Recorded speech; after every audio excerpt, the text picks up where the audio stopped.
மாண்புமிகு தமிழ்நாட்டு முதலமைச்சருடைய வழிகாட்டுதலின்படி பொதுவாக ஒரு கேபினெட் மீட்டிங் முடிஞ்சு வந்தோம்னா நம்ம ப்ரெஸ்ஸை பார்க்கறது வழக்கம் கிடையாது. ஏன்னா அது தமிழ்நாட்டு முதலமைச்சருடைய தலைமையில் நடைபெறுகின்ற ஒரு கேபினெட் மீட்டிங்.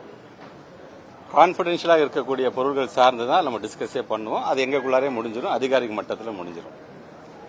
ஆனால் வெரி ஃபர்ஸ்ட் டைம் ஒரு கேபினெட் மீட்டிங் முடிஞ்சதுக்கு பிறகு ப்ரெஸ்ஸை பார்க்க நாங்கள் வந்திருக்கோம் அப்படின்னா மாண்புமிகு தமிழ்நாட்டு முதலமைச்சருடைய எண்ணத்தில் உதித்த ஒரு திட்டம் சார்ந்து மக்களிடம் கொண்டு செல்ல வேண்டும் என்கின்ற எண்ணத்தின் அடிப்படையில் தான் நம்மளுடைய மாண்புமிகு தமிழ்நாட்டு முதலமைச்சர் MKS இந்த நாட்டுக்கு கொடுக்கக்கூடிய UKS திட்டமாக இதை நீங்க பார்க்கணும். உங்க கனவை சொல்லுங்க.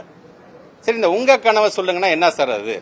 அதான் பல முகாம்கள் நீங்க நடத்துறீங்க, முகாம் மூலமாக கோரிக்கையை நீங்க வாங்குறீங்க, அது ஒரு பக்கம் நீங்க செஞ்சுட்டு இருக்கீங்க. அப்ப முதலமைச்சர் செல்லுக்கு நம்ம தனியா கொடுக்குறோம், முதலமைச்சர் முகவரி திட்டம்னு வருது. இது என்ன சார் புதுமையான உங்கள் கனவை சொல்லுங்க? இந்த உங்கள் கனவை சொல்லுங்க அப்படிங்கிறது ஒவ்வொரு குடும்பம் சார்ந்து ஒரு கனவுகள் இருக்கும். இப்ப தனக்கு என்ன வேணும், தன்னுடைய ஊருக்கு என்ன வேணும், தன்னுடைய நாட்டுக்கு என்ன வேணும். உதாரணத்துக்கு வெளிநாட்டுக்கு போகும்போது மட்டும் என்ன நம்ம கம்பேர் பண்ணி சொல்றோம், ரோடெல்லாம் அருமையா இருக்கு, ரொம்ப டிசிப்ளினா டிராபிக்கை ஃபாலோ பண்றாங்க சார், சார் குப்பையே இல்லை சார் என்று நம்ம சொல்றோம். ஆனா அது போன்று என் ஊரு வேணும் சார், என் சாலையும் வேண்டும் சார், ஒவ்வொருத்தருக்கும் ஒரு கனவு இருக்கும். அரசாங்கம் சார்ந்த திட்டங்கள் அது ஒரு பக்கம், அது பாலிசி சார்ந்து வந்துகிட்டே இருக்க போகிறது. இது சார்ந்து என்னுடைய மாநிலம் எப்படி இருக்க வேண்டும் என்று ஆசைப்படுங்க. உங்க கனவை சொல்லுங்கிறது ஒரு ஃபேமிலி சார்ந்து ஒரு ரீச் ஒரு தமிழ்நாட்டுடைய முதலமைச்சர் இதை நம்ம செய்ய வேண்டும், கேட்டிட வேண்டும் என்று ஆசை. ஒரு முதலமைச்சர் எனக்கு இருக்கக்கூடிய அந்த கனவு என்பதை நான் நிறைவேற்றுவதற்கு நான் பயணித்துக் கொண்டிருக்கின்றேன்.